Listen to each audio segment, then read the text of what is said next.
पुराने समय की बात है। एक जंगल में एक छोटी सी झील हुआ करती थी। वह झील मानो भगवान का आशीर्वाद थी। जो भी उसमें स्नान करता वह स्वर्गीय लाभ प्राप्त करता और भगवान का प्रिय बन जाता। झील का जल स्वर्ग के अमृत के समान था। जो भी उसमें स्नान करके भगवान से आदर और विनय पूर्वक कुछ मांगता, उसकी मनोकामना पूर्ण हो जाती। समय बीतने के साथ झील के चारों ओर घने पेड़ पौधे उगाए। चारों ओर इतनी वनस्पति हो गई कि झील बाहर से दिखाई देना लगभग असंभव हो गया। लोग धीरे धीरे उसका अस्तित्व भूल गए। झील इतनी घनी झाड़ियों और पेड़ों से घिर गई कि वहां तक पहुंचना कठिन हो गया। हालांकि कुछ आर्षि मुनि थे जो इस झील की दिव्य महिमा को जानते थे और गुप्त रूप से वहां स्नान करने आते थे ताकि वे उसका पुण्य लाभ प्राप्त कर सकें।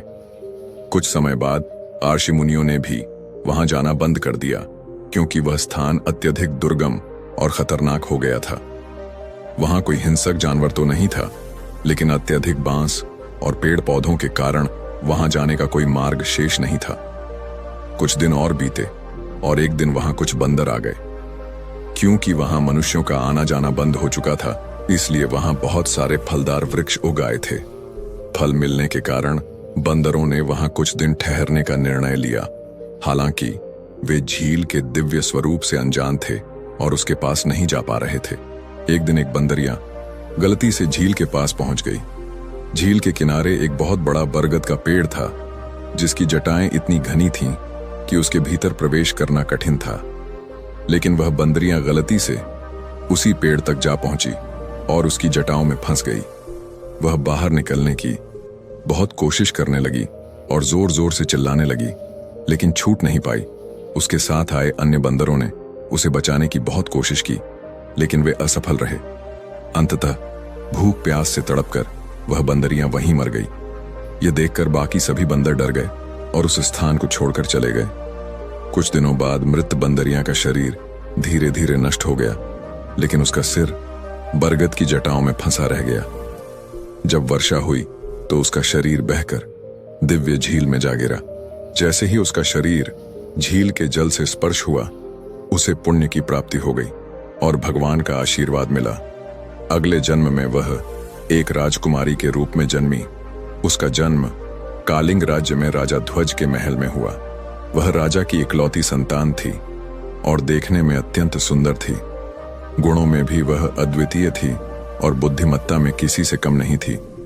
लेकिन क्योंकि उसका केवल शरीर ही झील के जल में प्रवाहित हुआ था, उसका मुख झील में नहीं धुल सका। इसके कारण उसका शरीर तो अत्यंत सुंदर था, लेकिन उसका चेहरा एक बंदरिया जैसा दिखता था। जब राजकुमारी बड़ी हुई तो पूरे राज्य में यह चर्चा का विषय बन गया कि इतनी सुंदर, बुद्धिमान और गुणवान राजकुमारी का चेहरा बंदरिया जैसा क्यों है। राजा और प्रजा सभी चिंतित थे कि उसका विवाह कैसे होगा और कौन उससे विवाह करेगा।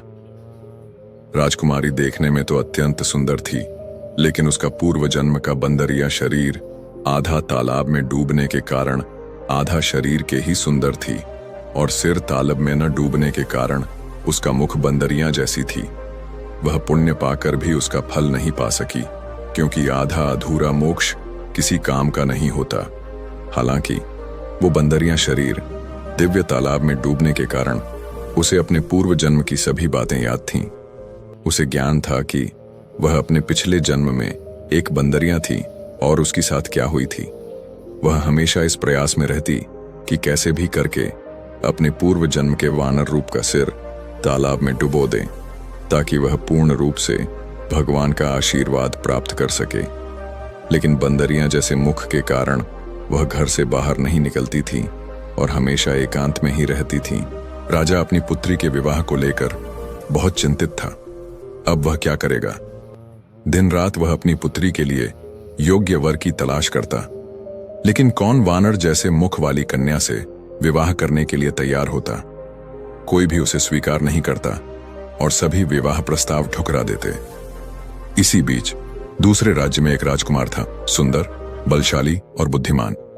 उसकी शादी पहले ही तय हो चुकी थी, लेकिन वह उस विवाह से संतुष्ट नहीं था। एक दिन एक साधु राजकुमार के पास आए और बोले, मैं तुम्हारे लिए एक योग्य कन्या की व्यवस्था कर सकता हूं। वह कलिंग के राजा ध्वज की एक पुत्री है। उसका मुख थोड़ा वानर जैसा अवश्य है, लेकिन वह अत्यंत बुद्धिमान, गुणवान और दयालु है। तुम जैसी कन्या चाहते हो वह वैसी ही है। यह सुनकर राजकुमार ने उत्तर दिया, शरीर का सौंदर्य क्षणिक होता है, लेकिन गुण ही सबसे महत्वपूर्ण होते हैं। यदि किसी व्यक्ति के अंदर अच्छे गुण नहीं हैं, तो उसका रूप रंग किस काम का।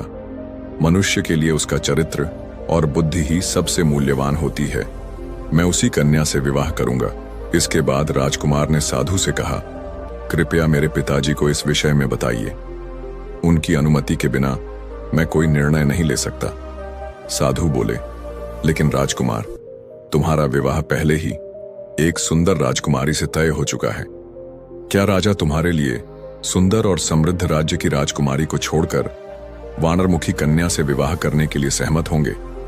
यदि तुम मेरे साथ चलो और अपने पिताजी से बात करो तो संभव है कि वे तुम्हारी इच्छा को समझ सकें। राजकुमार और साधु राजा के पास पहुंचे। जब राजकुमार ने अपने पिता को बताया कि वह वानरमुखी राजकुमारी से विवाह करना चाहता है, तो राजा क्रोध से आग बबूला हो गया। तुम यह क्या कह रहे हो?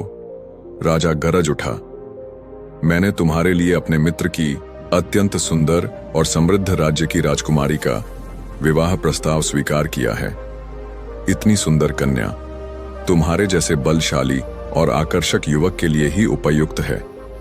तुम उसे छोड़कर एक वानरमुखी कन्या से विवाह करना चाहते हो? तुम्हें शर्म आनी चाहिए।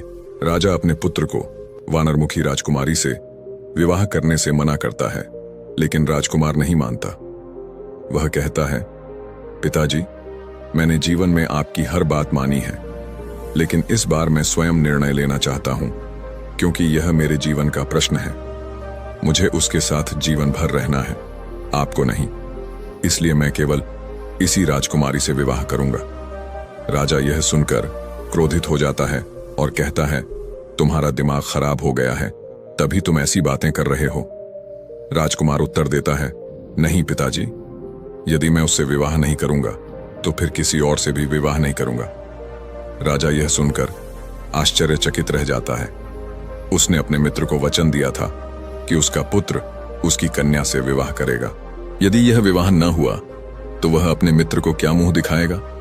इसलिए राजा ने अपने पुत्र से कहा, ठीक है, यदि तुम वानरमुखी राजकुमारी से विवाह करना चाहते हो तो मैं एक शर्त पर सहमत हूं।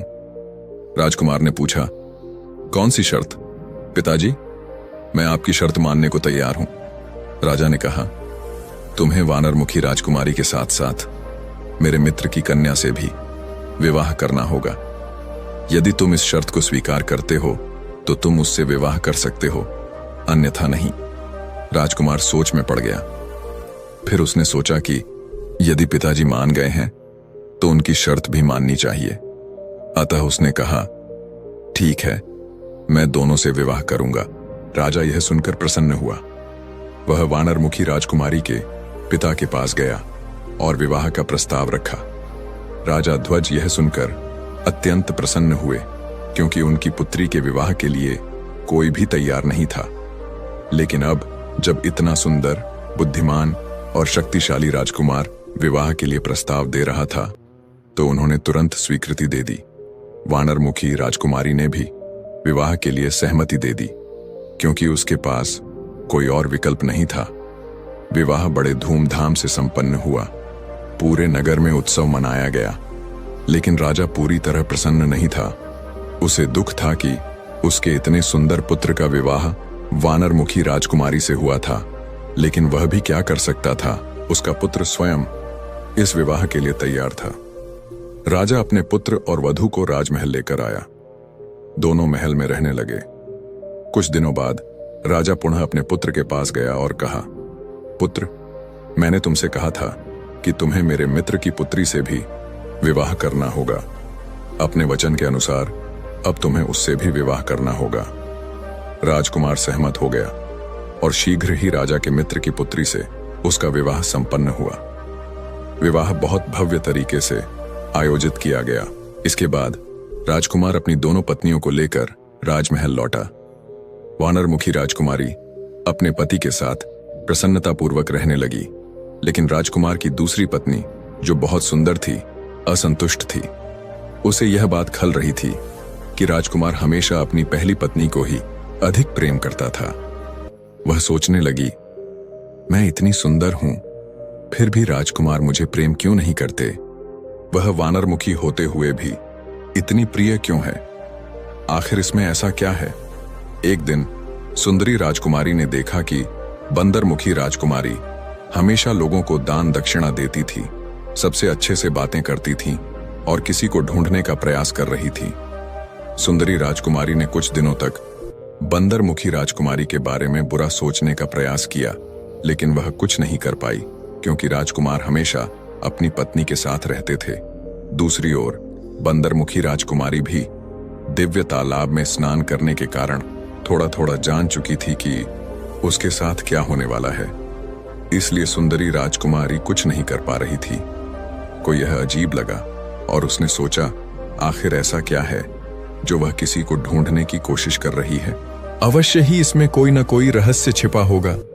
दरअसल बंदरमुखी राजकुमारी यही सोचती थी कि किसी प्रकार उसका पूर्व जन्म का बंदर शरीर उस दिव्य तालाब में डूब जाए तो वह फिर से सुंदर हो सकती थी।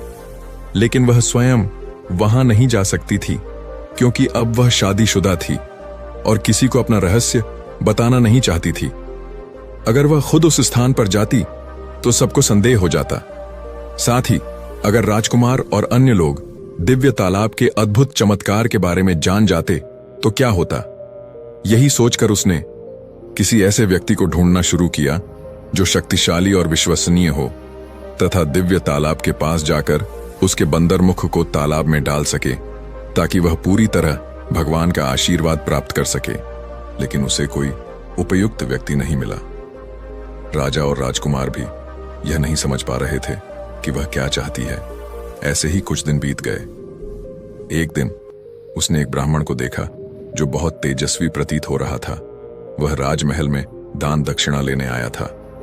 बंदरमुखी राजकुमारी ने उसका ससम्मान स्वागत किया और बोली, हे ब्राह्मण देव, आपके आगमन से हमारा यह राजमहल धन्य हो गया है। कृपया हमारा आतिथ्य स्वीकार करें। ब्राह्मण बंदरिया राजकुमारी की भक्ति देखकर कुछ दिनों के लिए राजमहल में ठहर गया। बंदरमुखी राजकुमारी ने उसका बहुत आदर सत्कार किया।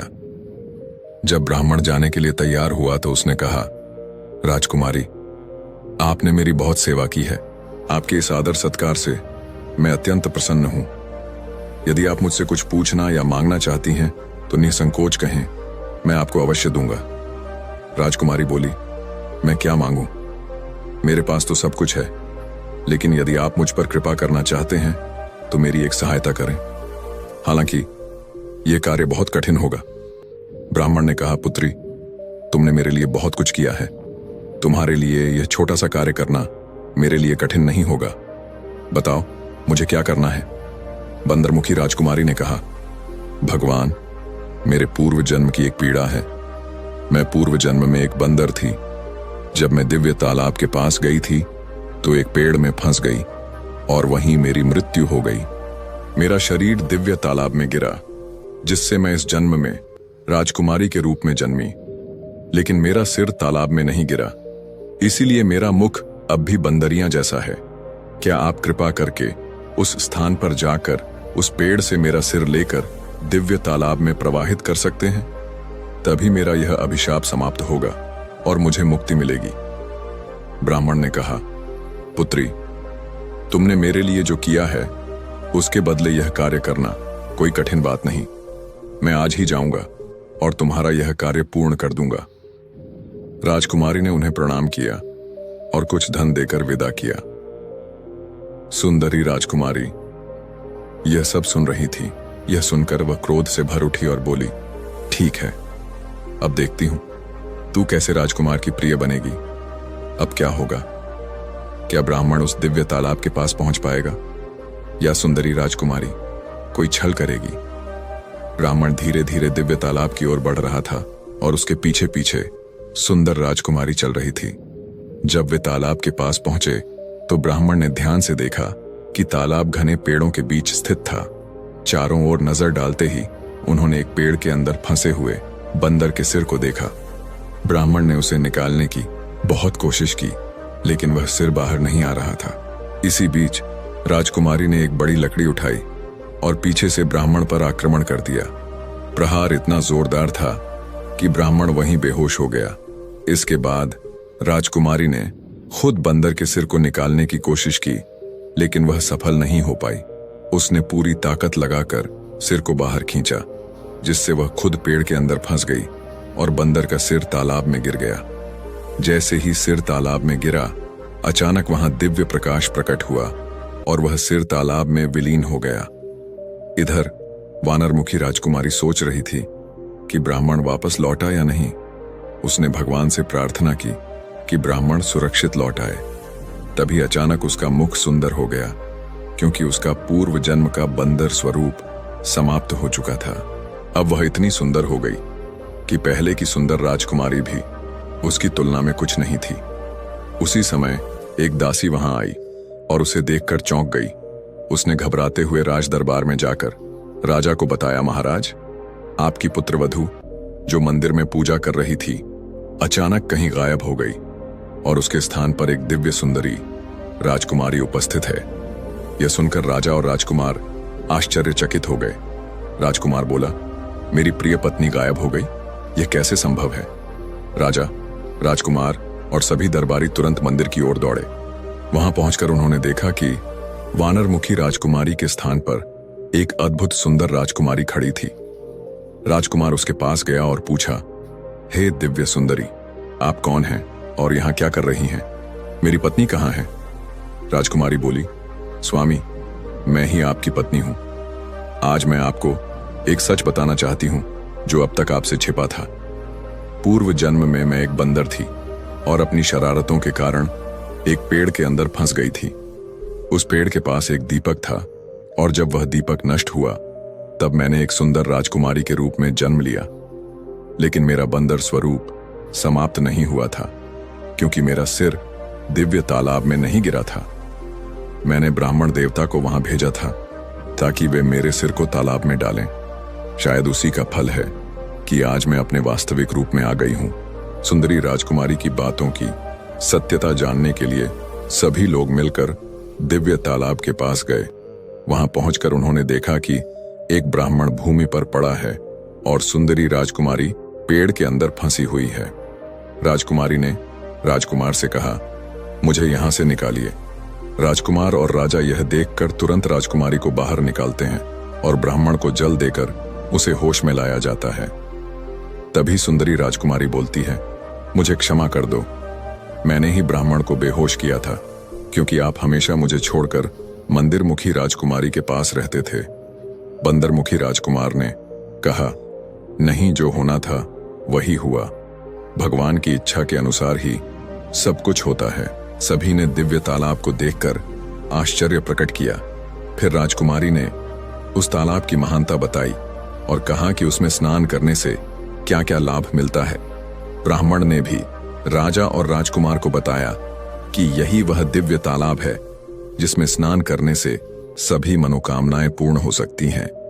फिर क्या था, सभी ने तालाब में स्नान किया और चारों ओर पेड़ पौधों को साफ कर दिया ताकि लोग आकर यहां स्नान कर सकें।